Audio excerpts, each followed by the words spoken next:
Denneval connaît les loups par cœur, il sait mieux que personne comment ils se comportent, comment ils attaquent, comment ils se déplacent, il sait parfaitement les pister. Or, dès les premières traques, le louvetier est tenu en échec. Il fait part de sa perplexité à un ami, elle ne reste point en place, elle est d'une légèreté surprenante, elle tue tout à fait en coupant par le sol le col net et prenant toujours par derrière ou par côté. Comme il y a beaucoup de loups, peut-être leur donne-t-on le nom de bête.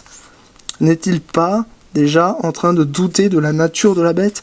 Le 2 mars, il s'installe à Saint-Chély-Lapcher. La neige qui recouvre la contrée rend les chasses particulièrement difficiles et fatigantes, d'autant plus que ces fameux chiens convoyés par chariot ne sont toujours pas arrivés. D'autre part, Denneval, habitué aux vastes plaines de Normandie, découvre à ses dépens les fortes déclivités du terrain et les détours interminables qu'il faut emprunter pour aller d'un point à un autre. Véritable passe-partout que l'hiver ne dérange pas, la bête poursuit allègrement ses crimes. Au cours du mois de mars, elle tue 11 fois. 6 garçons de 5 à 14 ans, 3 fillettes de 3, 7 et 10 ans, 2 femmes de 25 et 40 ans, et se lance à l'assaut de 13 autres personnes. Le 14 mars, la bête attaque Jeanne Jouve, 36 ans, et 3 de ses enfants, dans son jardin.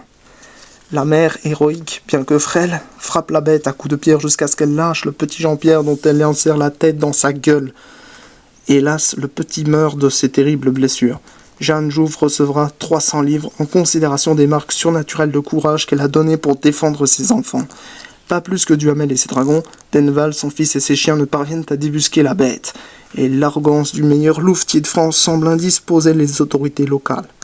C'est alors que la presse nationale s'empare de l'affaire. La Gazette de France publie un portrait de la bête, assorti de dessins farfelus et saisissants.